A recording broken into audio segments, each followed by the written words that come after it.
Recording again. So here's what we're going to do today. We're going to learn about optimizing digital advertising. Can everyone see the screen just fine? All right.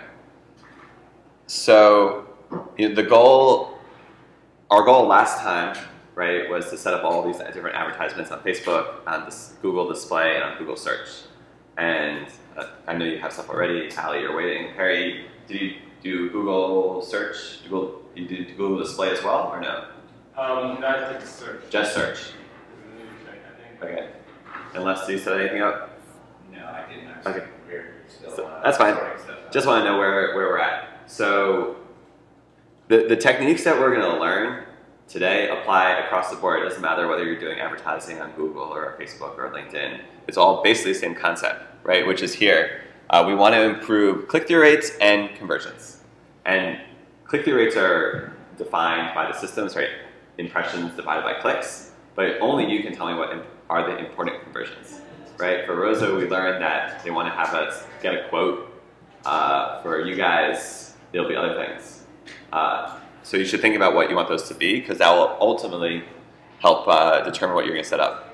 So where's that service? Is this on the... It's on ericmorrowmarketing.com, third word. Okay. Yeah, it's still up there.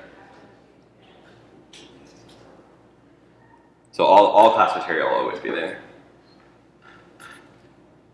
I realized last time we didn't actually do any definitions before we started, which might have made it a little bit harder than it had to be.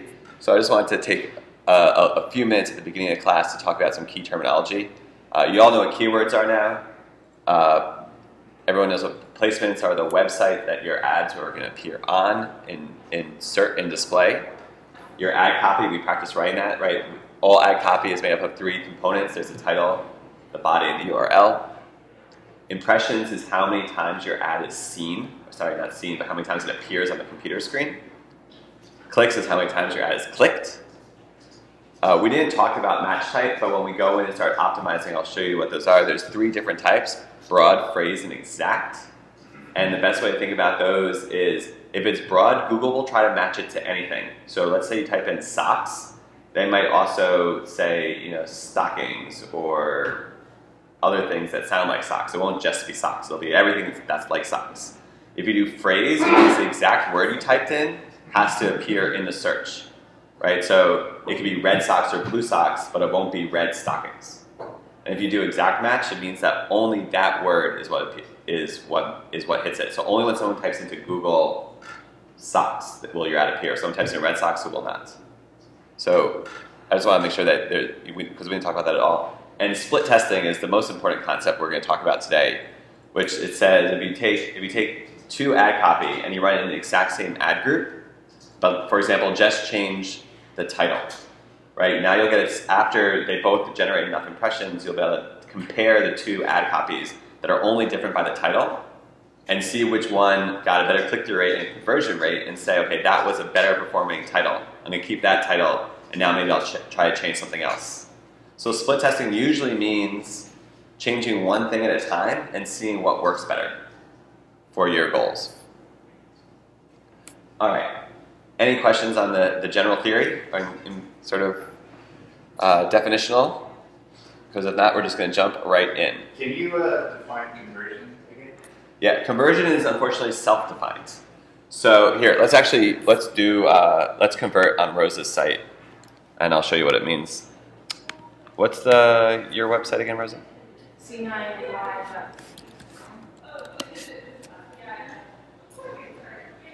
Right, home automation, Cloud9 smart home.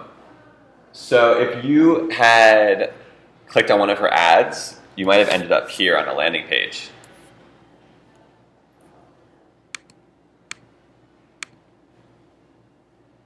Right, so this is what if you. It's not very, yeah, pretty standard. I did remember it though. Occasionally I remember things. So, but very rarely. So you land on this, if you had clicked, let's say you typed in home automation installer New York City. Right? Well, we can just do it. Oops. Home automation installer, right? Oh, sorry, the wrong thing. Home automation installer. Right, and you would get all these ads. If we had clicked this person's ad, it would take us to their landing page. This is the landing page that they'd drop us on, right? So they would now count that as one impression and one click. But we don't want to navigate their site. So we'll look at Cloud9. So her account would have just registered an impression and a click. We would now see this page. Way down at the bottom of the page is this thing called request a quote. So if I was so inclined and I said, I'm really impressed by Cloud9 and I do want a home automation installer, I could enter all my information here and then click on this button here, submit. It'll load up a new page, which I assume won't show us. Yeah. If but you fill it out, you can fill it out if you want. And it's me that will be seeing it. Okay, so you won't spam me. All right, so I'm interested in home theater and telephony for the 10 rooms in my awesome house, and I got a big budget. So this would be like the sweetest lead ever for you guys, huh? We're partially finished, and I want some. So then, if you click on submit, you see how the URL here is quest or quote confirmation. So you call this your conversion. Right, so right now you convert it. You have one person who requested a quote, and that counts as a conversion. What you would do in AdWords, which we're not going to have time to cover today, but you could put something called a query string up here, and you could call this like conversion. And then what would happen is AdWords would track it as a conversion. Do you have that set up or no? We have it set up, but it's just in the heading. It's just oh, you put it in the heading. Yeah, sorry, that's another way to do it. Yeah. It's just in the heading of. It's like in the metadata or whatever Yeah. that's called. Okay. So then good, so we'll be able to see it. So that means when you look at it, when you look at a keyword in Rose's account, which we'll do in just a second, you'll be able to see how many impressions that keyword got, how many people clicked on that, and then how many people submitted to this conversion page. So we'll get all the data in one nice place. So is a conversion essentially your goal? Yes, exactly. Whatever you're trying to make them do. So the two most important pieces of information that you need from your account are your click-through rate, which is how many people click the ad, and then your conversion rate, which is how many people achieve your goal. Awesome. So we're gonna jump right in, and let's see if I still have your AdWords or if it's switched back to mine. It is mine. Do you want to log yourself in?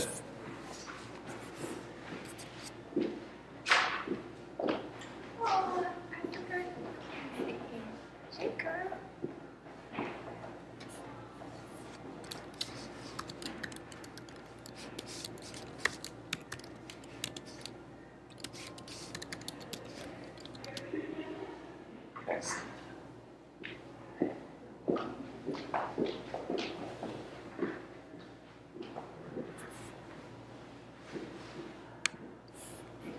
All right, so at the beginning, I'm just going to sort of use a disclaimer, which is if you're running a big AdWords account, kind of like what Rose is doing, you're going to want to do all the work that we're doing in Excel, right? Where you can sort all the columns and really analyze the data and use Excel's tools. But since most of you don't have a big, robust account yet, we're just going to essentially eyeball it. And I'll sort of teach you. I want you to have a feel for what you're doing rather than just teaching you Excel formulas and so forth. But if you get more into it and you're spending more time doing this, you're going to want to use Excel because doing it by hand can create errors and you have to combine data and you're going to be adding it all up by hand. It doesn't make any sense, right? So Excel is really the tool that you're going to need to use, and pivot tables and VLOOKUPs and things that are really powerful tools in Excel. But for today, we're just going to be doing it by hand. All right, so what we want to do when we open an account is we can just look through all the data that's here, but it's kind of better to get a sense of it from reports. So what campaign are we going to look at? Well, one that if we go into the cloud, do we want one with a lot of information, or do we want one with the one that I set up? Which one is the one you set up? Let's see if there's enough information in it. I changed it to shades, so it's yeah. So This? it's not, yeah, that Yeah, one. so we don't have enough impressions. Yeah, the one below it has like Yeah, there's only 50 impressions, so it's not quite enough. yeah. But if you go into Cloud9 and Smart Home, This one? yeah, Okay. and then from here you go into home automation. That one would have. But see, this isn't set up properly because basically we have it like instead of having the account be we're actually thinking that we need to move this into its own account because basically we have two different sites on this one AdWords account. Mm. Yeah, it would be easier to split it up. Yeah. That's okay. I think You can still look at it. I think we'll have enough information in here. Okay, so you can follow along in your own AdWords account if you want, or we can just follow along up here. I think one of the most important things, and I put a link here to it. So if you go onto the website and download this, you can get this link. There's an unbelievable amount of information you can pull off AdWords, but you really only need 6 reports, and not even, usually just 5 reports to get the most actionable information. And actionable means things you're actually going to change, right? If you want to produce lots of pretty charts and so forth, you can pull all sorts of information, but we're going to focus on a couple very, very, very specific places. So the first thing we want to do is in the campaigns column, we want to make sure that we have the right information. Sorry, in the campaigns tab. Right, and you can see here that they have information that they think you're going to be interested in. We can't quite fit it all on the screen. Right, so there's all sorts of things here. If you go into more, that's not the right place. Oh, campaigns, here we go. You see where it says columns? And you're going to have this columns tab on every single page. You can click on customize columns and change the information that you want to see presented as a report, essentially. And so for us, I just want to make sure that we have all, we have the cost, right? This would be if we wanted to add conversions, as we talked about. We're not using phone calls, so it doesn't matter. The one thing that we're going to add in from here is impression share. And most importantly, what you're losing from budget and rank. So impression share means that if you had if you had the best possible quality scores in your keyword, which we'll talk about, and if you had the most possible money for them, how many impressions you would get. Let's say there's 1 million possible impressions. But since we all don't have infinite budget and the best possible quality scores, you're going to lose something, and we want to know why we're not showing it to certain people. So we'll add that in. After you choose whichever columns you want, you click on Save, and then you'll see that this changes, the information presented changes, and now we have impression share here. So if we're looking at Cloud9 Smart Home, let's just go through we'll go through the data here. Right, so there's 236,000 impressions, which means that the ad was shown on a Google's results screen that many times. 913 people clicked it, which means a click-through rate of 0.39%. This is generally considered pretty low, right? Normal click-through rates on AdWords, very, very dependent on what you're doing, but should hover between 2 and 4%. And then so we can see that they spent $3 per click, a total of $2,700. This is over a 2-month time period. The average position, so you can appear anywhere from 1 to 10 on the first page. They appeared an average of 4.3. And here's our conversions, right? 41. So of these 913 clicks, 41 people converted. And as we know for her page, a conversion means submitting a quote. With the cost, that means, and essentially then they just start doing some math for you. For every conversion, it costs $66. This is probably the single most important number that you can get out of your AdWords account, which is how much does it cost to get someone to do the thing that you want them to do, right? And for you guys, is $66 a reasonable number, or too high or too low? Or could it be higher, in other words? I feel like, given how much revenue it brings in, I feel like that's fine. It's fine. So, So that's good, because that means even in a very unoptimized account, right, where it could get a lot better, it's still already good enough, right? Which is really important. That's why I encourage people, don't spend a lot of time looking at all the different numbers on here. Just get to the bottom line. You want people to do a conversion, right? For Ali, it might be buying something. For what would be your conversion action? Yeah, buying something as well. Yeah. And Les, what do you think your conversion would be? Probably at this point would be signing for a mailing list. Sign for a mailing list, right? And so then you can say, how much would you pay to have someone sign up for your mailing list? What would be worth it? I would pay $0 because we get I just found out we get a $329 a day budget from Google Grant, so. That's a lot of money. That is a lot of $329 a day? Yeah. Well, you should take advantage of that. So, but if you spend $329, after a month or two, you'll start seeing how much it costs to get an email, right? And at the beginning, it might be $10 or $20 an email, but as you optimize, maybe it'll come down to somewhere around $5.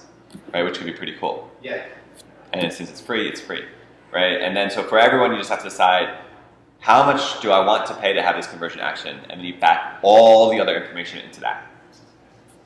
It tells you what the conversion rate is, right? And this conversion rate says of the 913 clicks, we got 41 conversions. That's a conversion rate of 4.49%. And then this impression share information. So they only lost a basically tiny, tiny fraction of impressions to budget. They lost a lot to rank, which what that tells me, even before we dive into the count, is that there's low quality scores on the keywords in there. What was it IS impression? Share. Share.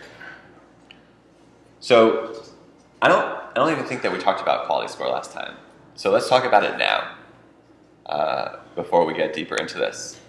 So the way Google decides, you see this column here where it says quality score, right? The quality score can go from 0 to 10. And quality score is Google's way of basically telling you and the searcher how relevant is your ad to that searcher. So we're going to do a quick, let's do a quick search. Let's say you were searching for AdWords, right? You wanted AdWords class. This thing up here at the top from Google, tutorial for AdWords, is probably really, really, really relevant to you, I'd imagine, right? So this ad, we can't look at other people's quality scores, but I would imagine this type of thing has a really high quality score. But let's say we were looking for something else. Let's say you want to buy a kitchen table, right? Well, maybe Walmart would be a good idea, but Amazon tablet, right? Would this be relevant to you if you were buying a kitchen table? Probably not. So therefore, if that's what you're looking for, you might not click this. And then Google's going to say, okay, people aren't clicking this Amazon tablet ad, and the quality score goes down because they think it's not as relevant. And so the quality score is just getting at the sense of how relevant is your keyword to the searcher, and the higher the number that's here, the better. Most people will hover between around 6 and 7 is good. 8, 9, 10 means that you're like spot on. So for example, if Walmart was advertising on the keyword Walmart and someone Googles Walmart, odds are they're looking for Walmart, right? And so that keyword will perform very, very well. And as you can see here, we have a sort of a variety of things. So smart home is getting a 2 out of 10. What that's telling us, and what Google is trying to tell us, that the keyword smart home is not relevant to the searchers, right? What happened most likely was when you first started advertising on this keyword, the ad was shown, no one clicked on it, and as no one clicks on it, the quality score starts dropping, right? Because it's not considered relevant. But if you look here, the 6 out of 10, home automation, and this is it. Remember how we talked about the match type can be broad, phrase, or exact? This particular match type is phrase, which means that home automation has to appear in the search term for this ad to be triggered. And this is pretty good. 6 out of 10 is a very decent score, and it shows that, not surprisingly, home automation, which is exactly what they do, is relevant to the searcher. And so that's kind of how and Google says, essentially, they multiply your quality score by how much money you're willing to spend, and that determines where you're going to show up on the page. So, in this one, like where it says smart home, Yeah. could that be because it's a broad search, so people put in things like like something home, Yep. And it triggers. Okay. So what we're going to do is I'm going to show you when we look at the keyword report that exact issue. Actually, there's no point. Let's not follow the syllabus and instead just do it. So you see where it says see search terms? The keywords that are here are keywords that Rosa decided she wanted to put in and test. But how do we know what keywords people actually use to trigger these ads? So you click on see search terms and click on all, and now you're going to get what's called a keyword report. And there's a lot of keywords in this particular ad group, we're in a campaign, in this particular campaign, so we're going to get a lot of things. So now here we go. The things that people, is it still, okay, we're good, so it's loaded up. Now you can see what words people put in, and then, so for example, networking cables. This is the exact term that someone typed in, because you can see it says networking cables, and the match type was exact. So when someone out there in the world typed in networking cables, which we can do, right, we'll copy this and throw it into a Google search. This is what they saw, right? And Rose's ad may or may not be on here someplace. I would guess probably not, I bet that because do you think networking cables is the stuff that Rose is selling? Does it look like what everyone else is going to be seeing when they get on this page? What do we see here? We're essentially seeing Cat 5 cables. yeah, like actual cables, not how to install cables. But let's see how it plays out. She had 3,493 impressions with 3 clicks for a click-through rate of 0.09%. Right? This is not good. Right? And her average position was 4. In fact, this keyword is single-handedly bringing down her account more than any other, sorry, not account, this campaign more than any other keyword. You see that I've sorted it by impressions. Right? Once again, if we are going to be doing some really robust analysis, you can click on this download button and load this whole screen up in Excel. But we're not going to bother. We're just going to sort of eyeball it. And the things that are getting more impressions, let's just sort of go for the opposite approach. Home music system hit on broad match, and there was only 18 impressions. Is it worth spending an hour optimizing our ad copy for home music systems? What do you do? No, because you only got 18 impressions. You can optimize it all you want. If there's only 18 impressions over 2 months, that's 1 every 3 days or something, right? And therefore, this is what we call slightly less relevant, right? It could still be useful for your account, but what you want to do is spend your bulk of your energy on things that are big, where you're spending lots of, so you're actually not spending a lot of money here because there's only 3 clicks, but it's driving down your quality scores and making your campaign less effective. And kind of the flip side of having low quality scores is that you need to pay more for each of your ads. Or sorry, for more, every time you get a click, it costs more. So this... How much of a difference is that really? I mean, is the difference between like $2 or $2.50? It depends on what everyone else is bidding, so you can't really answer that question. But if the person, it can change it can change the overall budget pretty dramatically by having different quality scores. Yeah. I don't see the quality score in mine. I mean, maybe my ad is really small. No, so you But you won't see it in. Actually, I don't know if you can. Let's double check if you can add it here. Yeah. So you can't add quality score in the keyword report. But if we're at, but see now we're out of the keyword report and now I have quality score. What you do is you click on columns, click on customize columns. So where was starting out from campaigns or from keywords? We're in keywords. We click on columns. We go to column. Yep. So every time you're on a different tab, there's a different set of columns. Okay, I see. So that's why you want this column. You need to go in there, and then you get. I'm not sure where in here. Oh, so quality score. It's under attributes.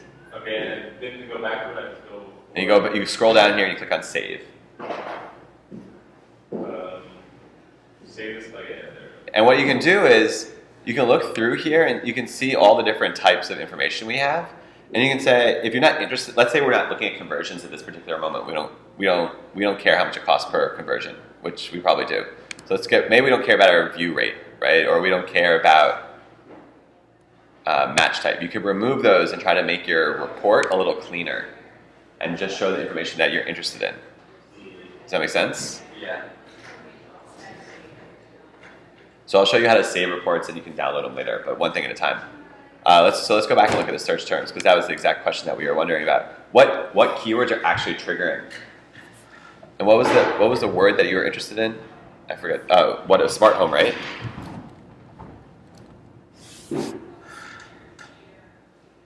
Oh, it's going to not be a good way of doing it.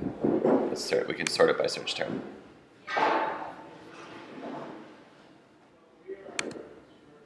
Oh, it won't be a very, well, you have to download it. Well, here, this is actually a good opportunity to do it. So, you see there's a download button. We can click download, and it pulls up where you can see here, download and schedule report. So this is a search term report. You always want to download it in Excel. But what's nice is if you're doing this every day, you can set up an email. So you can have this keyword report emailed to you every single day. So for example, we can say email it only to me. We're just going to do it this one time, or you can set it up daily, or by week, or by month, whatever you want to do. So we'll just say this one time. We'll click create. And I think it's ready.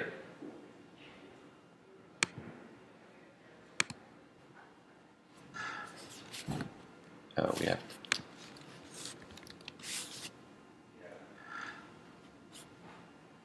I'm going to add this to your Google Docs.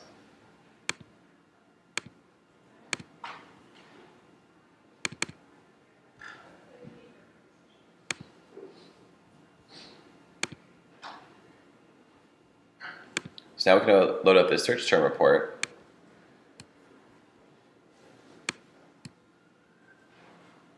Oh, wow, this did not work at all.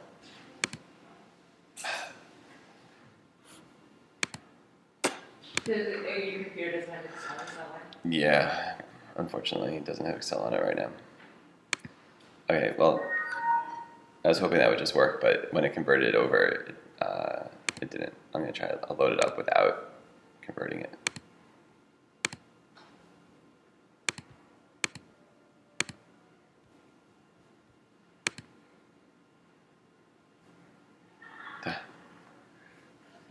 Brilliant. Do it.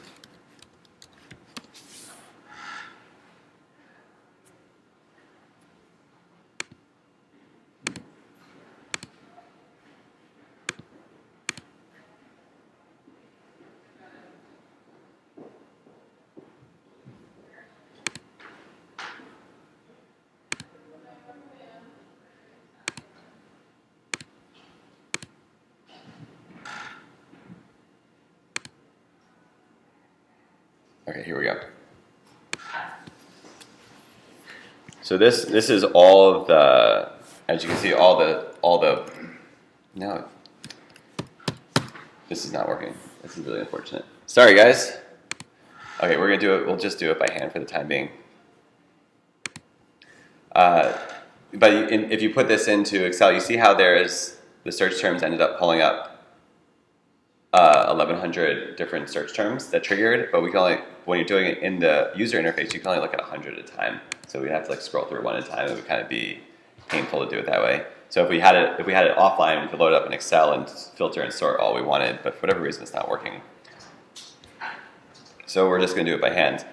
So what we could do is, let's say we thought networking cables was not a good keyword to put in. Do you agree, Rosa? That's not working for you? Well, it's not, but I don't know why, because it should. Okay.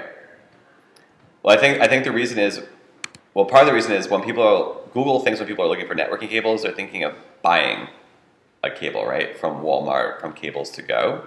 And Walmart and Cables to Go probably have a bigger marketing budget. So not only does Google think their ads are more relevant and probably getting higher quality scores, but they're also probably able to pay more money per ad. So it needs to be changed.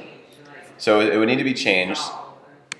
Yes, probably what would need to happen is you would need to, installing networking cables or home networking cables or something that made it a little bit more specific.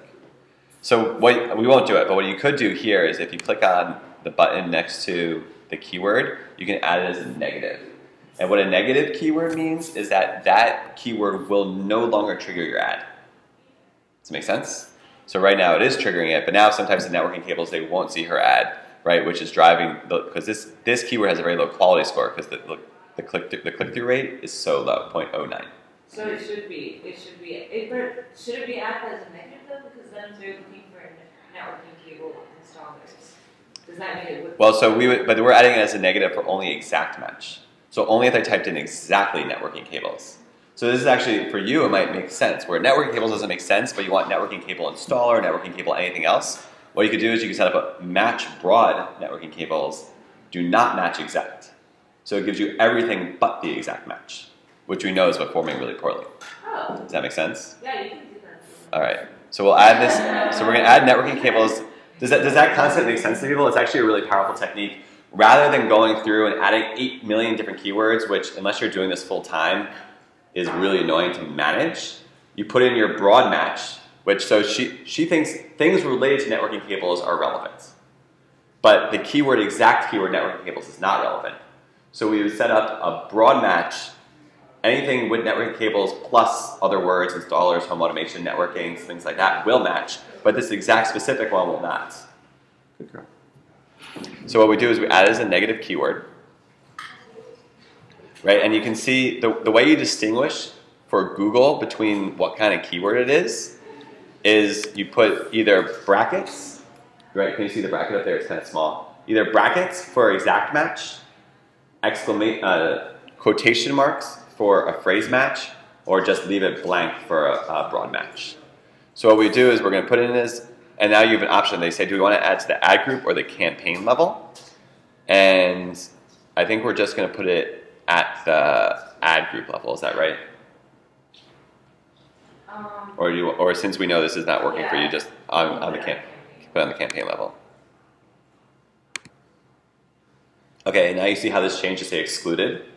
So now when people type in network cables exactly, right? So for example, this. When people type only this, but if they type in networking cables installation, for example, that can still match your ad. And we can already see here when people type installation, they're not looking for the cable that connects their computer to the modem anymore. Right now they're looking for, now we can already see the ads and the organic results that are popping up. This is a totally different setup, and this is probably what you're looking for. Right, so that was probably a pretty good move to add that as a specific negative, but we can, if we exit the report, we can see if she's advertising on it.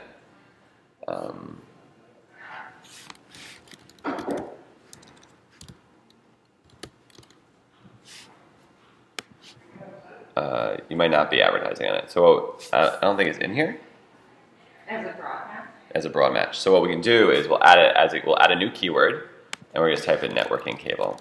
And you see, since if we wanted it as a phrase match, we could go like this, which might be a good move for you, or we could just leave it completely broad, whichever you prefer. Will you put it in the cable ad group then? Yeah.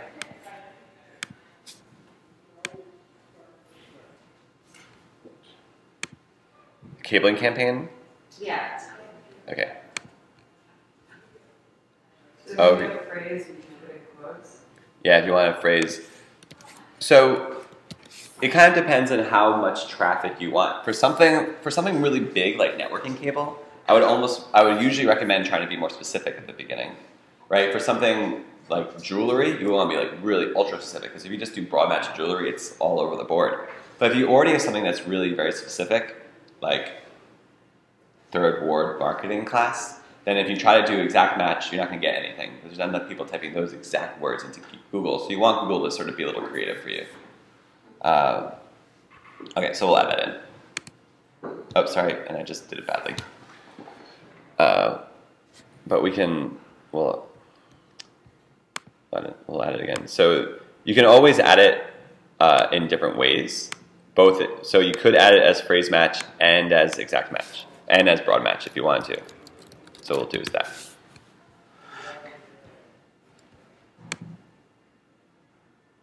Okay?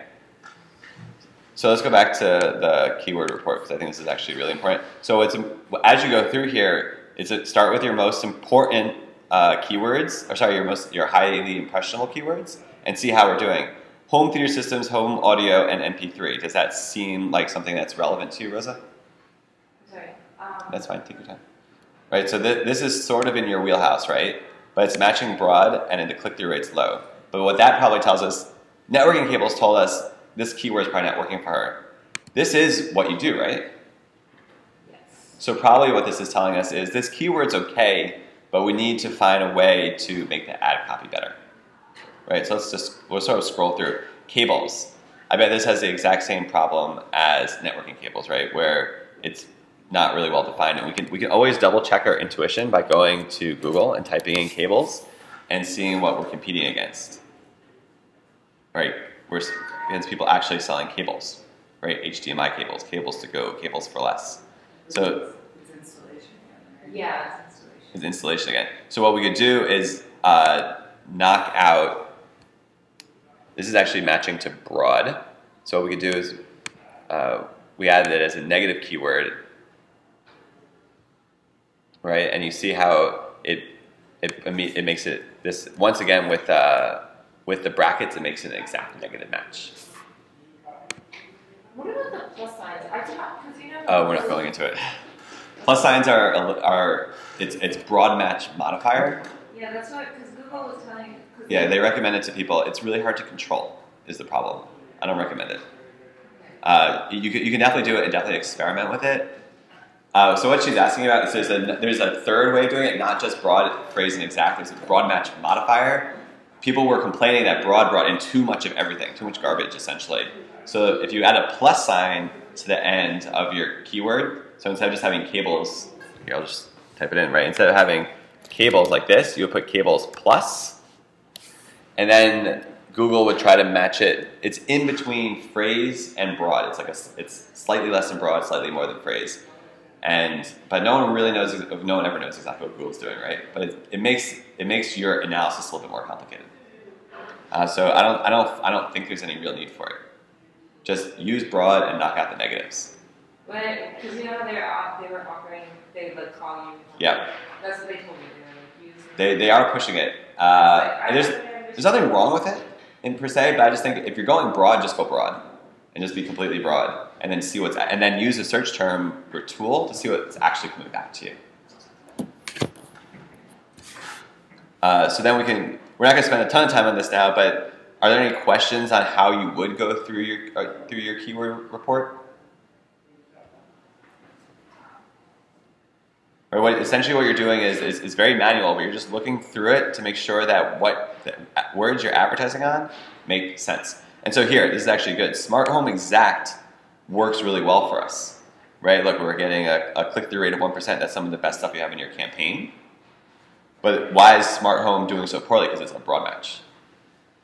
So maybe what we want to do the opposite here. Keep the Smart Home Exact, but get rid of the Smart Home broad match. You don't have to put it as a negative, you just delete that term. Right, so what we could do is if we back out of here, where's Smart Home? You see here how this keyword does it, you see how it says broad match? What we could do is we could change that to an exact match. And probably you wouldn't actually do that. What you would do is, so you don't lose the information. Once you change something, you lose all the information that was attached to it. So what we could do is we could pause that Smart Home keyword, add a new keyword. What campaign are we in? That was Cloud9 Smart Home, right? Yeah, probably. And then Home automation. Home automation? Okay. And now what we'll do here is we'll type in, we only want it to trigger when it's the exact keyword. Sorry, if I type it right, it'd be better. Yeah? And you can click on save. And so now what it's going to do is we're not going to use that broad match that we showed before was doing really poorly. Where'd it go? Smart Home, right? You see it got 5,000 impressions, 20 clicks, 0.39, well, not terribly, but it could be better, right? And now we put it in the exact match, which is doing really well for us. So that's the keyword report, or the search term report, and it's in our syllabus here, right? The purpose is to see the exact terms that are triggering it, and you're trying to get rid of the bad keywords, and by making those negatives. So once you actually start running ads on your account, then this is one of the first places you want to go to optimize. Any questions? Yeah, the optimization stuff is maybe a little less exciting and dynamic, but it's very, very important. So let's take a look at the next one that I want to talk about. So everyone understands how to choose the columns that they want to show the information that they want. You have to just go to that little columns. I showed you how to save a report. Right, so let's go back here for a second. If you click on this little download button, you can save a report, and you can save it just for right now, or you can have it send every week or every month, whatever is important to you. Where'd it go? And filter. So if you want to, let's say we are trying to get a report, and we're trying to get all campaigns, you can segment your report if you only want, and this is, let's say you only want you want it segmented by day, how many conversions you got over Monday, Tuesday, Wednesday, Thursday, Friday, right? Or how many, you can segment it by all sorts of different things, and this is all basically whatever is relevant to you. And I can't tell you, of course, but you can segment it so when you get the data, it's all broken apart. You don't have to do it manually. So that's all underneath this little download button here. All right, let's look at the keyword report, which is sort of the first thing that we started. So in this campaign, let's get a little bit more specific. So we're in the Cloud9 Smart Home campaign, and we'll choose the home automation ad group. And then you see here we're in keywords. So we're going to be able to see all the keywords. Once again, let's sort it by impressions.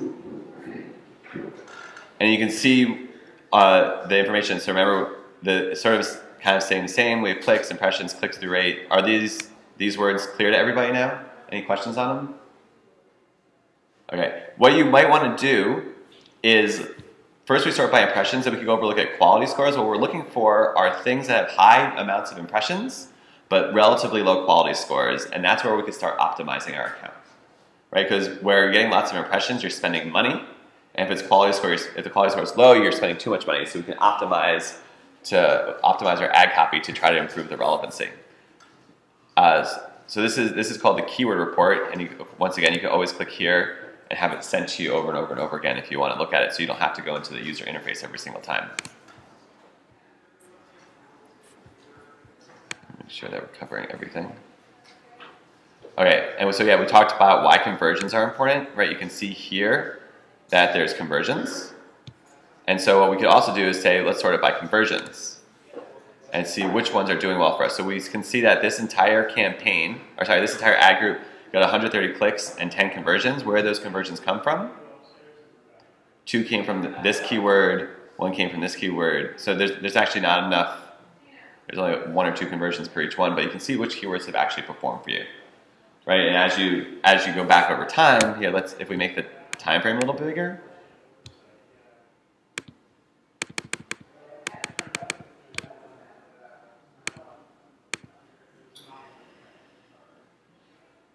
Oh, well, when did you guys start? Only in October. Okay, so that didn't help us very much. But nevertheless, if you have more information, then you can see which keywords are performing. And that's the key to optimization. We want to start by looking at which keywords are performing, see how their quality scores are, and then optimize. So for example, home automation design, I guess you guys paused because the quality score was falling? Yeah, I think I probably paused it after I talked to you the first time. Okay. I was trying to figure it out. All right, so what we could do is, let's use this specific example, home automation design. We see that, well, it actually didn't get that many. Let's choose something that gets us some more impressions. Right, so automated home. This is matching on broad, but we see and it has a lot of impressions that we could be working with, but our click-through rate's not very good, and subsequently our conversion rates is suffering. So what we want to do is optimize it. So we say automated home. Let's look at the ads that are in this group.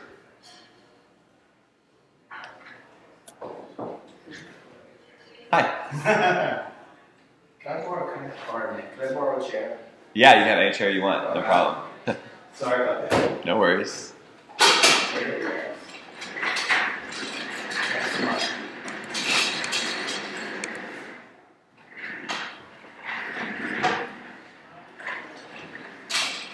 All right, so I show you the keyword report, right? So you can see which keywords have low quality scores and high spend. We've already looked at the search term report. That's what you're going to use to optimize and try to knock out negatives. And then but now we're on to ad text report. So we're here looking at the different ads, and we can see how many impressions they got and what their click-through rate is. So looking at this particular campaign and just eyeballing it, which ad has done the best and which ad has done the worst, just in here, from the limited information that we have.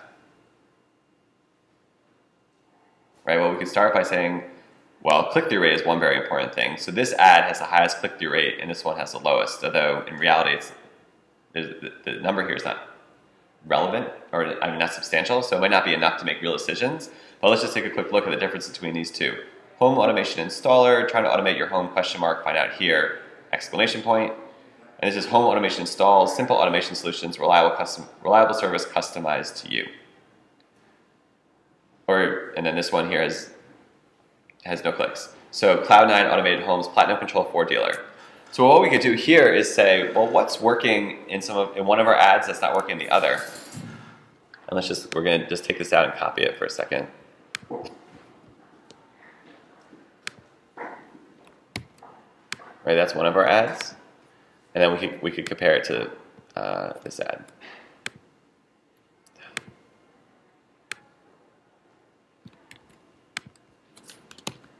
Right, now we can do a little bit of brainstorming about this ad was not working for us, but this ad was working for us, right? So now we want to test. Let's say we want to come up with a completely new ad copy. Could that have been though because Google stopped showing one of them? Yeah. So if these aren't rotating evenly, then Google's going to try to make decisions for you. Is that what you're getting at? Yeah. Yeah. So we're just using it as an example because we're looking at it, but it might not actually be a bad ad copy. But let's just say, for example, right, that we know that this one was performing, but this one was not. What would be our next step? One ad's performing, the other ad's not performing. What do you think would be the next smart thing to do? Step number 1. Put what's the top and bottom, the keyword at the top and to the bottom one. Okay, yep, so we could, if there's, for example, if home automation was the keyword. Yeah. Right, so so I think your instinct is right, which is to say, we want to take what's working in the top ad and try to make it better, and get what's not working in the bottom ad and get rid of it. So what I would recommend doing is you would either pause or delete this bottom ad, and then you could say, okay, I don't know exactly what's working in this top ad yet, but I'm going to copy it, and we're going to just make some small changes to see if we can make it a little bit better, right? So what do you, and this is complete brainstorming, there's no science to it. Take a look at this ad, and what would you do? What would you do to it to try to make it a little bit better? What could we change? Well, we're going to put home automation cloud 9. Okay, maybe we want to put cloud 9. Yeah, okay, maybe we want to put the name of the company in here somewhere. Yeah. I don't think we're going to have room on top to put it in. Trying to automate your house. Find out how with cloud 9, right? New York City leading retailer. I don't think this will all fit, but that's okay. We'll go back and check the number of words later, right? So maybe this would be better. And you can see how we left the first and second lines the same and only changed the third line. What we could do now is, if we think maybe it would be better if we had the name of the retailer inside the ad. We want to test that concept. We'll run both these ads side by side and see which one gets a better click-through rate and which one gets a better conversion rate. And that's split testing. And all you have to do to continue split testing is just to keep coming up with new ads. Let's say, for example, that after 2 weeks of running it, you found that this second ad we just created was, oops, what did I just do? Had to improve your click-through rate by 0.5%. Now what's your next step? To get rid of the first one and also split test again with the second. Exactly. So we're gonna get rid of this, and then we're gonna say, okay, so this one was working better, so that's the one we want to keep. So now we're gonna try again and say, okay, well this one was slightly better than the first one. Now what do we want to do to it? Do we have any other ideas we might want to test? You try making it so it's not a question. Yeah, maybe we want to make it an affirmative statement, right? And what could we say there instead of trying to automate your home? Automate your home now. Yeah, automate your home now, or maybe like automate. Or else. What do you say? Automate your home. Or else. Okay, yeah, you can test that. Right, put a little scare into them. Okay, that's fine. And ultimately, right, the key. Anything else you want to do here? And then, for example, you don't have to test one by one. Right now, we could say, we're getting a lot of impressions. We have enough information to decide that we have enough impressions that we can generate. We can have 3 at the same time, right? So now, what else could we change? So we're gonna test this one versus a third one. So what's another thing we could change in here to make it look different? You could add affordable in there somewhere. Okay. Yeah, let's not worry about making it fit inside the thing. So we could say affordable home automation installer. We could go down here to this one and change these the way I like it, so get rid of that. We don't want to do that. We don't want those people, we want to be better. So maybe we don't want affordable. Maybe we want to say, luxury, yeah, not expensive, luxury home automation installer, or most trusted home automation installer, or classy home automation, right? And this is I think the most fun part of testing is that you get to come up with whatever you think is funny or interesting or relevant and throw it out there and see if it works, right? So we could also change the URL to say home automation, right? Something like this. Oh, by the way, Google wouldn't let me do that. Google wouldn't let you do that. Google told me I couldn't have. You told them I told you it was okay, right? And then it worked out? They told me that you couldn't have a display URL that wasn't where it was landing. Right, the display URL and the destination URL need to match. Did I tell you something different last time? Yeah, because you said it would be okay if I put cloud9smart.com. Yeah, sorry, no, that's definitely not right. The but they have to match, but you can, with the display URL, you can add this part, which is not necessarily where it's going. I see. Right, but it has to be the same, oh, what's the inside part called? It has to be the same domain. As long as it's landing on the same domain, you're okay. But yeah, you can't change the inside part. So, but you could do cnny/cloud9 smart home, for example. Yeah, I apologize, I gave you bad information. Right, so now you can take all three of these ads, right, that we think are interesting. We could go back into our tool and put them all in. And remember how I told you before in your settings, you want to make sure that you're rotating evenly. Schedule. Nope, sorry, ad delivery. Right, you see here how it's optimized for clicks? You would change that to show rec. If you want to test your own ad copy, you don't want Google to decide for you, you would click on show ads more evenly. Generally, it's okay to let Google decide, right, optimizing for clicks or optimizing for conversions.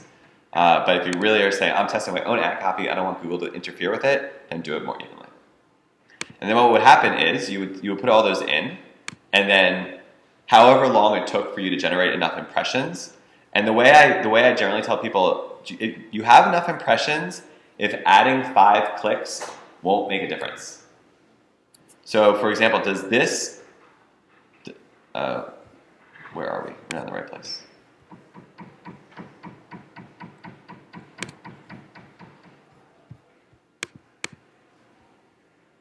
All right, take a look at these ads right here.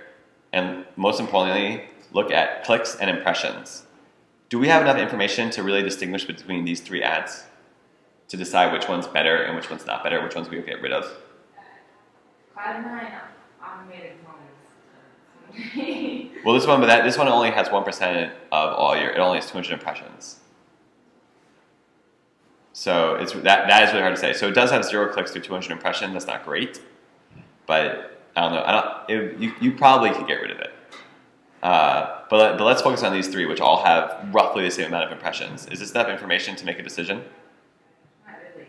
No. Why? Because if you added 5 clicks to any of these, any one of them would become the best if you added 5 clicks, right? So if you can add 5 clicks and it changes things really dramatically, then that's not good. You don't really have enough information. Which isn't to say you can't go with your gut and say, well, this one that got 19, I feel actually is a little bit better, so that's one that I'm going to test on. But I would recommend trying to get more information. So in this particular example, where over the 2-month lifespan, they've only generated 7,000 impressions or so,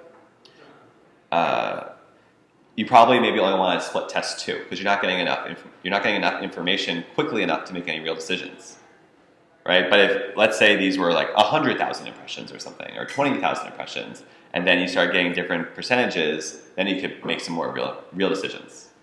So so even though the click-through rate is marginally higher, you have to be a little bit savvy with it and not necessarily don't just jump off the cliff and make decisions. But it doesn't hurt. If you wanted to pause these 2 and run something against this one and see which one did better, you can immediately start doing that. All right. I was going to take a break halfway through, but I'm not going to take a break now and a break at 12 to get your bags, because we certainly can. You can just run out and get your bags at 12. So let me just wrap up where we are, and then we'll take a 10-minute break or so, get some coffee or whatnot. So today, we talked about some of the key terminology, and we've looked at 3 reports so far: the keyword report, the search term report, and the ad text report. When we come back, we're going to look at a couple more reports relevant to search. We're going to look at your placement report, which is really relevant for display, and then we're going to jump over to Facebook and get bags. Any questions before we have a little break? Okay, awesome. You guys are doing well. So what you do is, let's see if I can remember how to do this.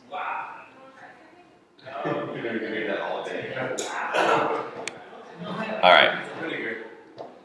Yeah, actually, since someone else is coming in, I'll just close it.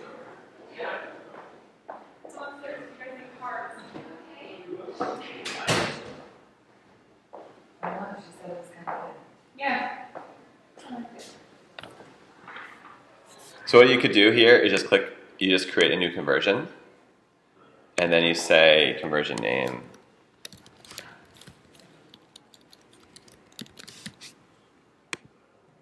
Right, and then you put all your information in here. right? And it'll generate a code that you then go put on the HTML of the website that you're interested in. So I take in the URL and put it in there. Yeah. So here, let's back up for a second. So I got the lead. Oops. Great. Conversions. Right. So yeah. So you start by just basically naming it. Yeah. Where did that? And so there's HTTP or HTTPS. Well, I was hoping to. Let me just start from the beginning. That'll be easier. Hello.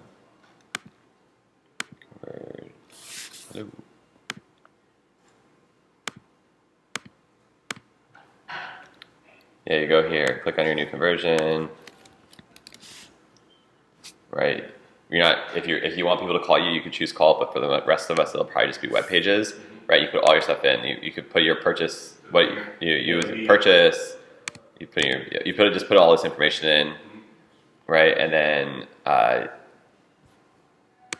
mean, essentially, just whatever information you're interested in. When you click save and continue, you'll get a chance to Put in the URL. put in the URL. So notification layout, you can see how you want it to look, however it is, right, and then save and continue. So And then what if so forth. What about putting my thing to Amazon? Like my site links them to Amazon and then they buy it.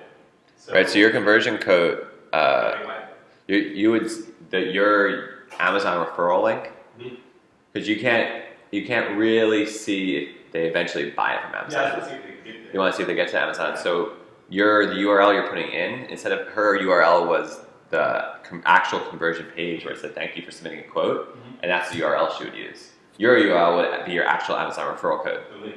Well, the code or just the link. Like when you click on An actual keyboard. whatever they're clicking on your website to send them over to Amazon. Yeah. That link is that's the link you put in for your conversion. Okay, and would that be the same that comes up once I click on it? Like there's a Google site where it's like talks about the wireless solar keyboard.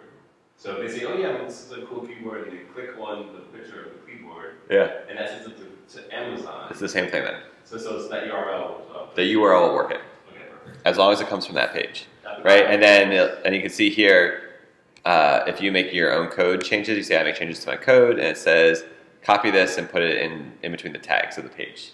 And that is starting to. I don't do HTML very well, but you essentially would just go here, grab all this information, copy it over, and put it into your page. Into my page. And Whatever page they're going to be on, that they then click the link to convert, that page. Okay, So like if it's a page about wireless keyboards, for example, yeah. Okay, that's what it's on. that's where you would put it all. And put it on in there. Yeah, you have to see where it says learn more. It says paste the code between the tags of the page you like to track. Click learn more. And So when I'm building it, when I'm putting an HTML code, I put that. that's where you put this in as well. And it won't really. Well, what would that look like? Well, how would it go? It won't look like anything on the page. It's just conversion tracking on the back end. Okay, so it looks like a big like white thing. No, That's why I had the white thing in the back. Yeah, but you can set it how you want it to look, but it generally won't look like anything.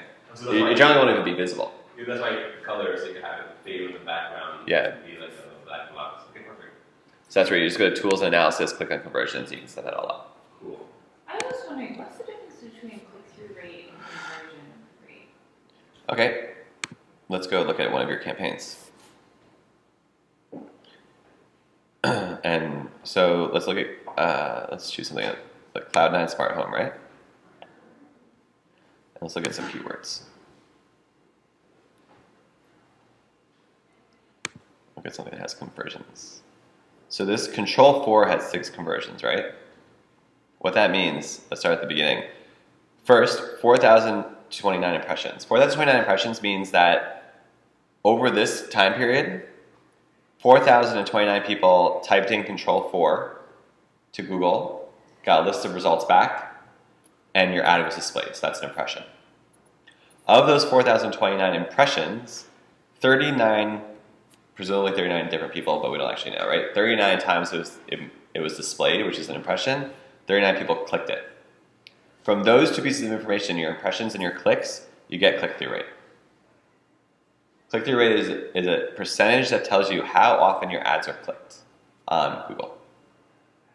So far, so good? Conversions subsequently tells you after people clicked on your ad and they got to your demo page, how many of those people then scrolled down and filled out the form. And then the number of people who filled out the form is 6, right? And then we know our conversion rate, which we took away earlier, but we can go back into columns and add it back in. So your conversion rate would be 6 divided by 39, right? Of your 39 clicks, how many people converted? You can also find out how many people, so it took you 4,000 impressions to get 6 conversions, is another way of looking at it. So I think the single most important number in Google AdWords is this one, cost per conversion. Right, so on the control for keyword, it costs you $22 to convert one.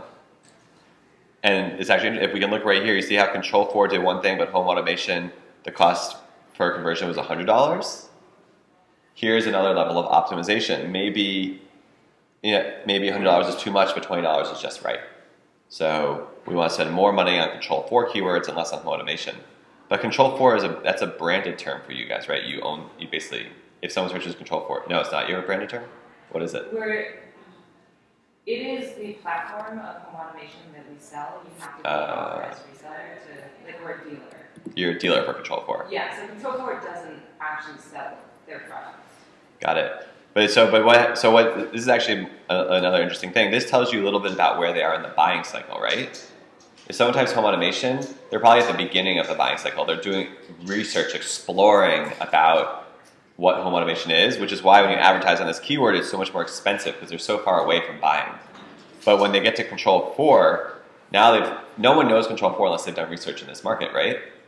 Yeah. Or you don't just know one here. I've never heard of it. So only if you've already looked around and done some research and experience in that marketplace, then that means you're now much closer to making a purchasing decision. You're no longer looking at all the different types of home automation options. You're interested in this one particular brand, right? Which is why you can see your conversion cost is so much lower. So when you're thinking, so this relates 100% back to optimization, because if you're trying to get the most value out of your money, it's probably smart to advertise as low down the funnel, as close as people are to the purchasing decision as possible, right? That's why buy LCD TV, that keyword, is exponentially more expensive than LCD TV. Because that keyword buy indicates, right, to the advertiser that you're almost ready to make that purchasing decision. And therefore your conversion, the cost for conversion is going to be lower, right? So that's why they're willing to pay more for that, because they know you're just about to convert. Does that answer your question? Yeah. Okay. So, where are we? Okay, so we talked a little bit about impression share, but you can also generate a report for it if you want. But do we change the columns? Oh, because we're not in the right place. Right, so we can see for our campaigns, this impression share, loss impression share for budget, and loss impression share for rank.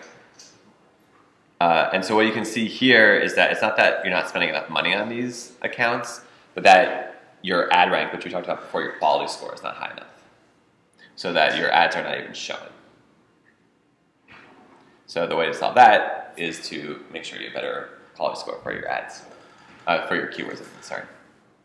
And the way to do that is by testing ad copy. So quality score really comes down to Ad copy. And relevancy to a certain extent. But relevancy is ad copy. So when you are advertising for a keyword, here let's take a look, let's go back inside cabling again. And we'll sort it by impressions. Now let's go inside the cabling ad group.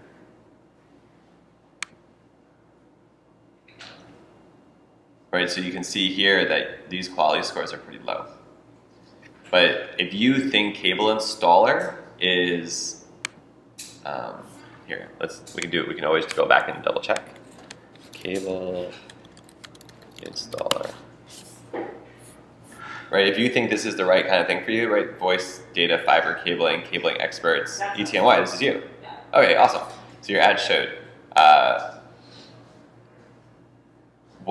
What it's saying is that maybe your ad copy needs to be improved because the keyword is right. It's the right thing for you, but for whatever reason, people aren't clicking your ad. So we see here, design, installation, lifetime warranty. well, maybe there's some room for improvement there. So you click in here for ads, right? And here's your three ads. So here, let's take a look and see which one of these three, which one do we think is doing the best? The cabling expert. Right, well, we have the click-through rate here, 0.42, 0.38, 0.34, right? And the easiest way to tell is if we added 5 to this, I mean, you have to bust out a calculator, which we could do. And this is sort of why it would be nice to be in Excel, because it would do all these calculations for you, but we could say, 49,254 divided by 166. Did I do that backwards? 166 divided by 492. Right, so there's your 0.34%, right? 337 is 0.34%. So then what we could do is to say, let's say instead of doing that, we do 171 divided by 49254. And you see how this number didn't change. It's still 34%. That means we have enough information to make a decision. We added 5 clicks and it didn't change anything. So this number would still be lower. So of these 3, this one is doing the best at the moment, right? You can see your average cost per click. You can see your cost per conversion. And of these 3, look at the cost per conversion. This is rocking. 110. You converted nobody here, right? And then this is 168. So and we did this before, but let's do it for real. Probably what we want to do is pause these 2 ads, take this. We want to write some new ad copy, right? So we could start with that.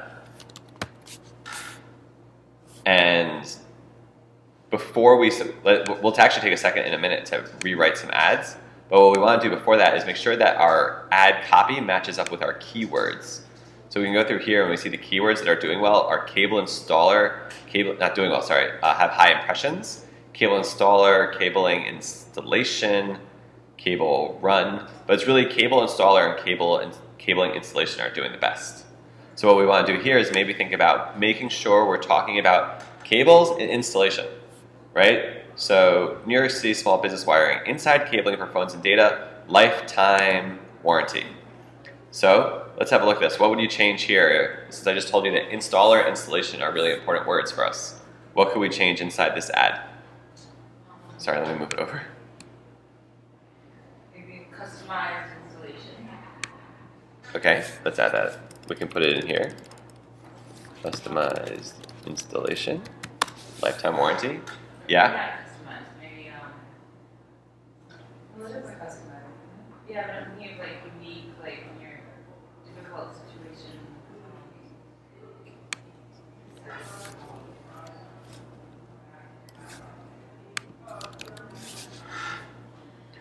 Well, we could do some more brainstorming. You could do luxury installation, or the expert installers with 25 years of experience, or anything like that. And what you can see here is that these ads are getting enough impressions, right? 24,000, 35,000, 49,000. They're getting enough impressions, getting enough play that you can test a couple different things at the same time, so you don't have to keep waiting. And that would actually do a really good job here. And what you'll try to do is improve the way it works is you're going to try to improve your click rate for your ads that are triggered by certain keywords. As the click rate for those ads goes up, the quality score for those keywords will go up too, because it'll be higher relevancy. So your job, and what Google's telling you, is that your ads are not interesting to people when they type in these keywords, right? Your click-through rate is 0.38%, so you're suffering. But if you can move that up to 0.5% or 1% and improve your relevancy for the user by having better ad copy, it'll improve your quality score, which will lower the cost per click. And then it's a virtuous cycle, right? Then you're moving in the right direction. So I'm glad we stumbled on this. This is exactly the type of optimization that you're interested in doing. So I would go through, I would pause these 2, right? Don't delete them because then you lose all the information, and don't overwrite them. Don't click this edit button, for example, and overwrite it because then you lose all your information that you had previously. So just pause the existing ads and add new ones in. Definitely won't do It depends whether or not you care about that data. We do. So, Yeah. whoops. I mean, another thing is if you don't want this all being cluttered, right? What you do is you'll save the report so that you're not just doing it all in the user interface, and then you can see over time you'll have one big spreadsheet with all the different ad copy you've used, right? Rather than having it all just stuck in the system. Yeah, I don't see that's That's the problem, being stuck in the system. So what you would do in that this is perfect for you. And probably what you would do is you go to all online campaigns, find all ads, and just click download, right? And this now downloads all of your ad copy for your entire for everything. And you can segment if you want to segment it by campaign or whatever it is that you want to segment or not as you desire. And then you'll have all the information. Ask the system to send it to you once a week. And now you have basically a database of all the ads that you've ever run. You can choose whatever you can do whatever you want to do with those spreadsheets. And then on Google, you can only have the most current things you're working on, so it doesn't get super cluttered. I think we talked about this last week, but when you pause it, don't you have to like set a date for it to like restart or no? Depends whether or not you're doing it manually. So in this example here, let's go back and look at the. Just get rid of this. Let's say this remote controlled shades we didn't like. If you go here and click this little green button and change it to pause, it's just pausing that ad. Oh, it's not pausing the campaign. It's not pausing the campaign. So yeah, remember we have. The campaign you have to set. Like I had to set a date for mine, and I. Okay, so we add an account structure. We'll have campaigns at the top with ad groups breaking up the campaign, and inside each ad group is the ad and a keyword. You can pause any of those 4 things, right? Keyword, ad group, ad, and campaign can all be paused individually using this little green button on the side. But you can also set start and end dates for the campaign, which is a slightly different thing. Oh, okay. Right, separate from manually starting and stopping things, you can say this whole campaign is going to run from day 1 to day 30, and then just stop automatically. I don't have to think about going in. Okay. So one's sort of a manual process, and one's an automated process. And so using these little pause buttons is really useful, especially for keywords and ads, because then you can start and stop things and see how it works. And then at campaign level, it's nice to have, I'm going to run my Christmas campaign from 12:05 to 12:30, and it'll just stop, and I'll have to remember to do it. Any questions on that? Okay. That was really useful. Thanks for bringing that up. So impressions. The impression share is kind of where we got started on this whole thing, because we were looking at the campaign level, and we saw that a certain campaign was losing a lot of impressions because the ranks were too low. So that gave us an idea. Okay, so this cabling, lots of good impressions, but we're not getting them because our quality scores are no good. So that told us go look inside there, see which keywords are not performing, which we did. So we loaded up cabling and we looked at the keywords, and we saw that. Where were we? We started by impressions, right, to see which ones had the most good. See, Cat5 cables you already got rid of. Sorry, we weren't in this. We were in the ad group cabling, I think. Right, and then in here we looked at the keywords, and we saw that cable installer and cable installation were getting lots of impressions, but we're not doing very well in our quality score. So we rewrote the ads for those keywords to try to make those, when those keywords trigger the ads, more relevant. Does that process make sense? And we used all these different tools that we talked about today. We started with impression share to see where we were losing impressions. Then we looked at the keywords to see which ones had high volume but low quality score. And then we used the ad text report to see what were the actual ads saying, which ones were doing well, which ones weren't. So we're going to pause the 2 that weren't doing well, and then we did a couple riffs on the one that was performing well. And that is, if you were an ads word person, is what you would do all day. So this is Rose's job. And then the last thing we could do in this particular thing, which we talked about earlier, is we could see search terms, right? So we can see what actual search terms are triggering and make sure that we're not wasting money. So right, we've already excluded cables, networking cables. We did that earlier today, right? And then you can see that maybe Cat5 cable should be excluded. Maybe that's not doing us any good, and so forth. So you could go through here and remove some of the bad words. How often does this need to be looked at? Like, should this be something after we've got it all set up? Well, the real answer is as you generate impressions. So if you're generating 1 million impressions a day and things are changing pretty dramatically from day to day, then you will want to change it more frequently. We can see for you, let's look across your entire account. And we can,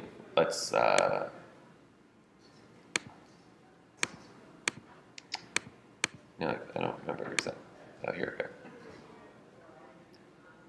Compared to impressions, right? So this little green, let's just actually make it even easier. So here's your impressions, right? So now you're generating somewhere, what's the date range? So every little thing here is about 2 days. So you're generating roughly about 10,000 impressions a day. At 10,000 impressions a day, you could check it once a week, I would guess would be about right. Yeah, because right now it's like it's like a huge project because I just feel like overwhelmed with the amount of work, but and we have to do everything else. So I'm just wondering, like, once we get it all in place, how often we need to. Well, so what you would do is I would say use some of the things that we've learned today to try to do some high-level analysis. For example, where are you losing a lot of impression share due to rank? And then that will, so I would say maybe, for example, I always sort of start with impressions. There's no point in optimizing things that aren't getting impressions. So take a look at impressions. I like to set up accounts, especially if you have a little bit of extra money to burn, which not everyone does, but if you do, set everything broad match and just sort of see what Google brings back to you, right? And then it's basically paying for keyword research, right? You can use that keyword tool and see what's out there, but you don't actually know what Google's going to show until you do it. So set things to broad, look through them, see what's actually generating impressions, and then go into the ad group or the campaigns that are generating impressions, and then do this, look at lost impression share. Where are you losing? Are you losing because of budget or rank? If you're losing because of rank, go find the keywords that have high impressions but low quality scores and start customizing ad copy for those particular keywords. And that tells you where's the best place to spend your time.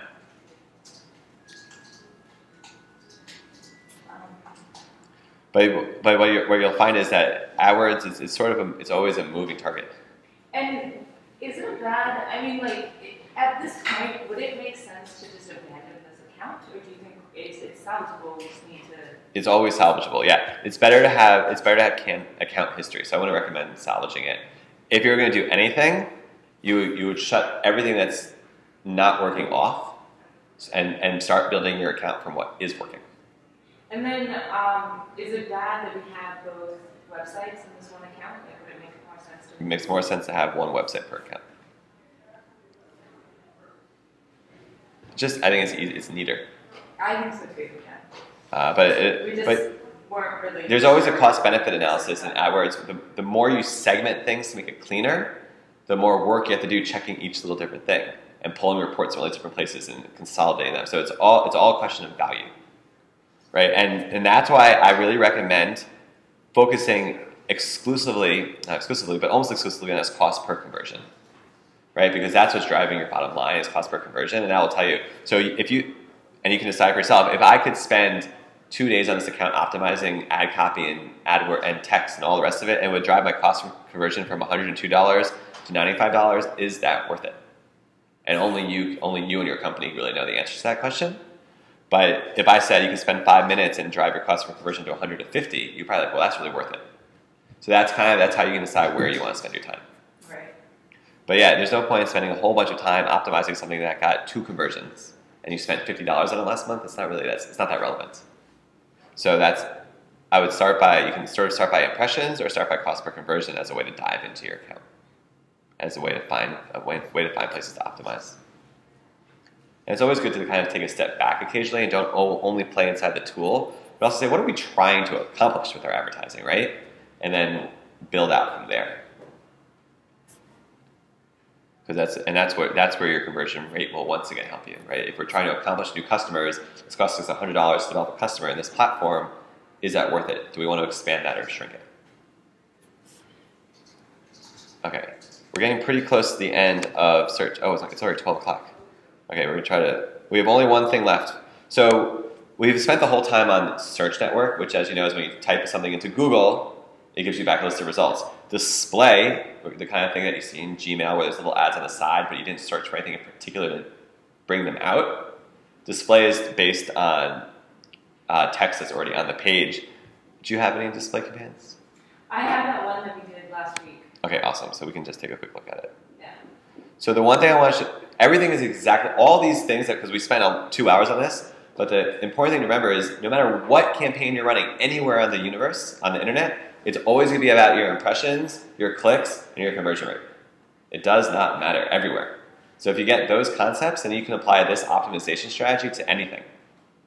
So that's why we sort of spent so much time on it. Would you remember what that campaign was called? Oh, here we go, Shades. The one above that, yeah. Display. Okay. But you can see, like, I didn't understand. Yeah, that's fine. So only got 173 impressions, but now this is really useful because we can go see where.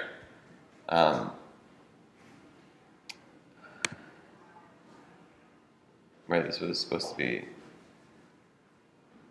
where is your placement? Hello?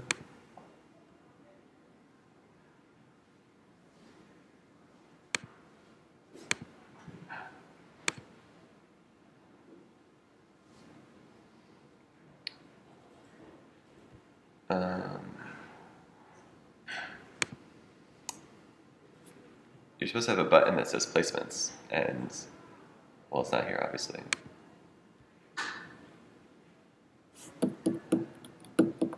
Why? Is something wrong with the setting? Well, no, I set it up for you, so it should be okay. Yeah.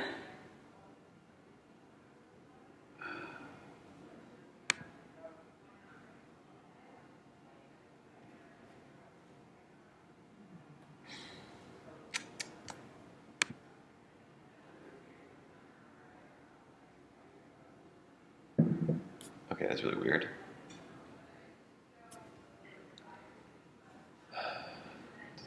Oh, maybe you need to be in the ad group.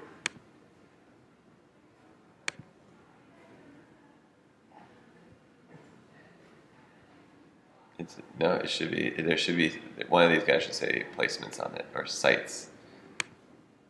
And, because you had to, oh, maybe because you have no clicks. So they won't even tell me where They might not show you where it is if you have no clicks. They might only show you once you start generating clicks. Or you might just not have enough information for it to do anything. Oh, well, that'll be hard. I don't have any campaign either that I could show you guys, unfortunately. Okay, so we're gonna cheat.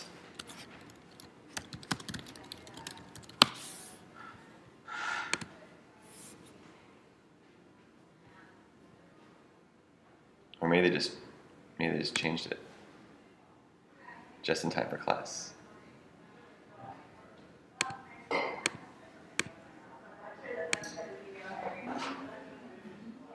Oh. Okay, so it should be here, but it's not showing any information. Also weird. Okay, domain level information currently isn't available. That's the problem. Okay, so let's just pretend for a moment. Sorry, guys. This didn't end up working out. But if you had displayed on different networks? Do you remember when we set up the campaign? We looked at a couple different options of where your ads might be shown. Does that ring a bell? We can go do it again. But in theory, if domain level information was available, It's on the top of the podcast. Where do you Oh, I got it right. Okay. was that? I was playing with 12 o'clock. Oh, for the bags, yeah. Good memory though. So what you would do here is you would be able to see the actual places that your ad was displayed. So let's back up for a second and just pretend that we're starting again so we can look at it. And you would optimize the exact same way that we've been doing it already. You would look at the sites that drove good click-through rate and good conversion rates and keep them. And if people were not, for example, if you spent $100 on one site but there was 0 conversions from it, then you'd say, well, this is not really the right site for me, it's not performing. Does that make sense? Unfortunately, we can't do it because we don't have enough information. Come back next week. But let's say we are going to be setting up a new campaign. It's not going to be a very profitable way of doing it, unfortunately. All right, we hit a little wall, but we'll move through it. Yeah, cancel that. So yeah, so it would show a whole long list of sites, just the same way that when you look at this now, you see it has your ad groups and it shows impressions and click-through rates. Instead of ad groups, it would have a site on it, and you can manage the sites that you're interested in looking at. I will try to find. I'll send you guys a video instead of something a little bit different that will show you how that process works, to what the screen looks like at the very least. But we can't do it right now because we don't have any information to look at. Okay, that's Google with a slight thud at the end of it. But so what you do is you'll want to use these different reports that I just showed you, the placement, the impression share, the ad text, the search, and the keyword report, and that will generate essentially all the information you need to optimize your account when you guys get something going and for what you're trying to do already. Okay? Cool. So we're going to jump over to Facebook.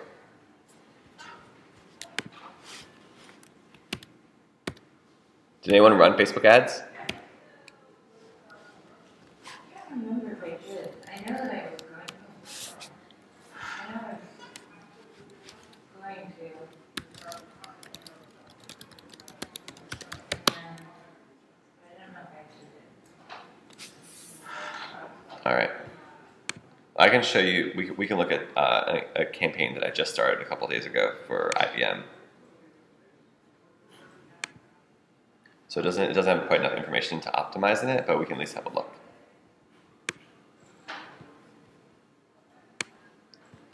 Start with the syllabus. Okay. No, yeah, I want to pause. All yours are paused. Okay, that's fine.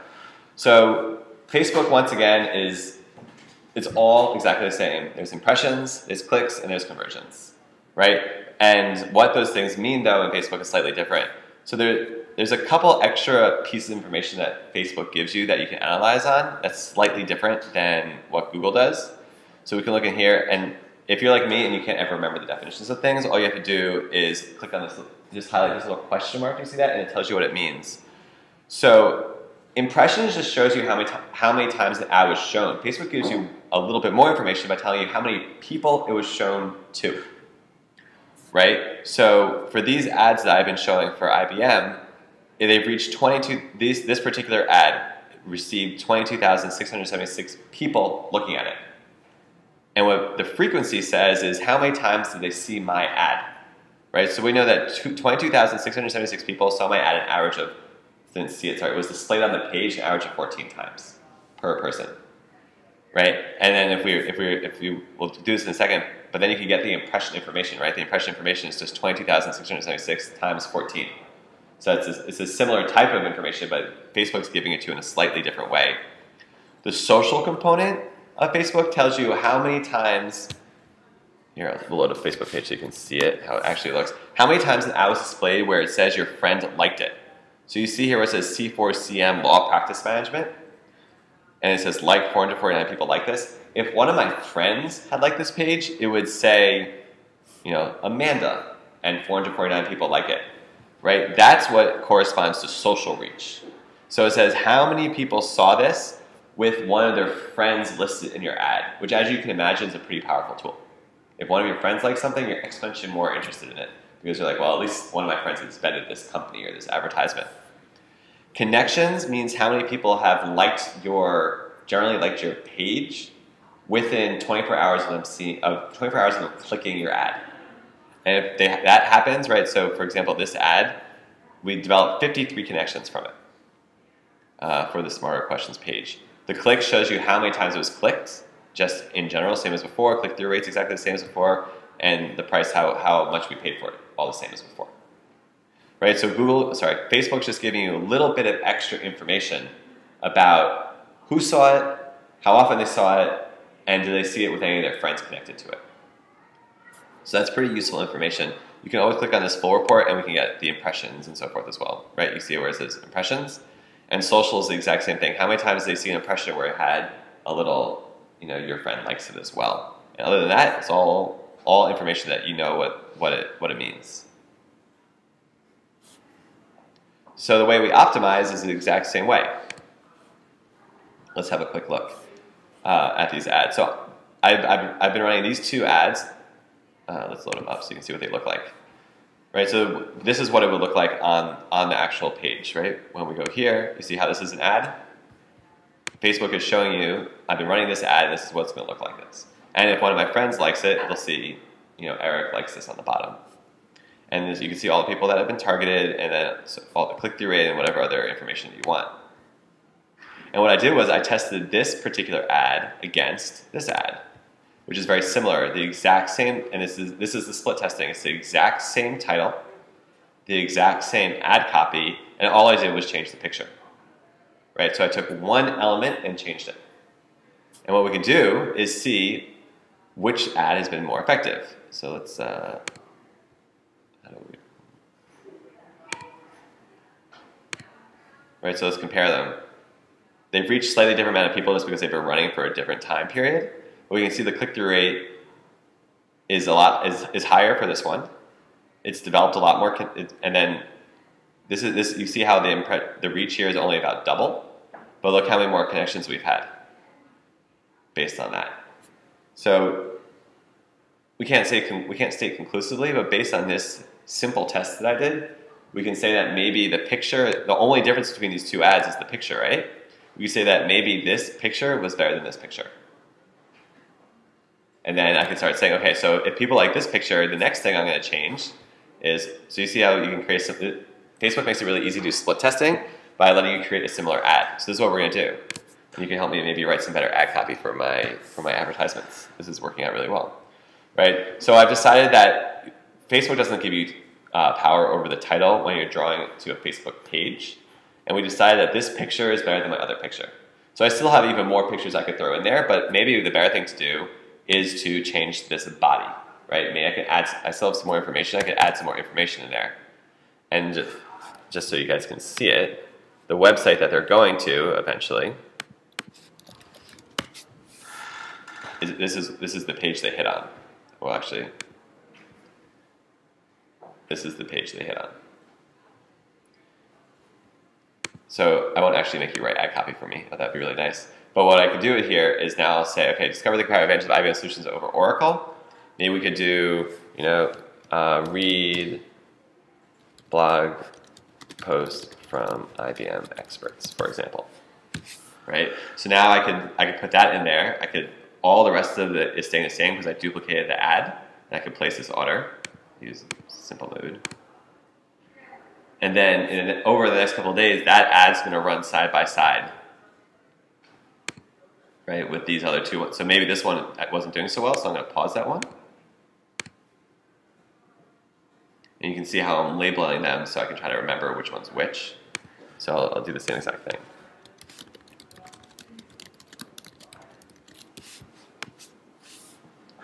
So in the first test where I ran the first one against the second one, I saw that maybe that picture is not doing as well.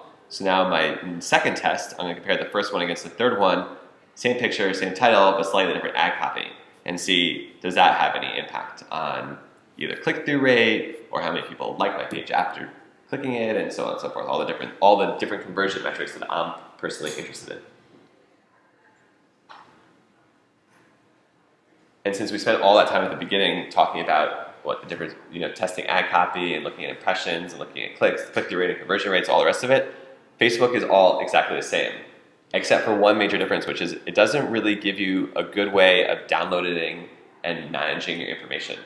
Right? With Google, I remember I showed you the AdWords editor, which I said you should play around with if you have time and interest. It allows you to operate with everything offline, so that if you want to change one, if you want to put in 5 new ads, you don't have to type them all in one at a time. You can just upload them all through this editor interface. With Facebook, you have to do everything online. So if you're for what we're doing with small campaigns, doesn't really matter. But imagine you're trying to run 100 different ads or 1,000 different ads. That's someone typing into the computer one at a time, each single ad, which can get really irritating over time. But fortunately for us, we're not running those big campaigns. So that's pretty much what we needed to cover. So we have a lot of time left over. Sorry, where's the syllabus? I can answer some questions for you guys, or we can basically do anything you want. Or what's that? Well, I want to know about optimization and landing pages. Optimization to landing pages. Okay, we can move there if everybody else wants to talk about it for sure, and as long as there's no questions that remain. Are there any questions on what we did today? Does it make sense? You think you could do it? That's really the key part. Right, the workflow is always pick an area of high impact, whether or not it's spend or impressions, right? And go through, find the keywords and the ads that are performing not as well, and change the ad copy for the most part to try to make it more relevant for your users and match the keywords better or match the demographics better if you're doing it on Facebook. As long as you feel comfortable with that workflow, then hopefully this was a good use of time. Yeah, no questions on it? Okay, do you want to spend, I know Rose is really interested in landing pages. If you guys are interested in talking about landing pages for half an hour, we could totally do it. Or if there's any, is there any other topics that you might want to cover? It's definitely it's your time, so we can talk about anything you like. Or are you zoning out? We could also call it a day. If you're like zoned out, you had enough information. Or we definitely talk about landing pages. I said we could definitely talk about landing pages. It's a good thing to talk about. Yeah, I'm interested. You're interested? Everyone's okay with it? Okay, so we're gonna show just one last little plug. If you go online and you download my syllabus, at the end you'll find resources. These are, I'll be 100% honest. This is all I do. I have these 2 books and I read this 1 article, and that's all I do for all my clients. And for IBM, for everything I do, it's really, really, really simple. Right? The actual tools are not complicated. You have to be clever and really understand what you're trying to sell, what you're trying to market, and all the rest of it. But the tools themselves are relatively straightforward. If you buy these 2 books and bookmark that one URL in your browser, you'll have all the information you ever need to return to it again and again and again to remind yourself what you're actually supposed to be doing to setting up and optimizing campaigns. So I definitely recommend grabbing them. I think they're only like $20.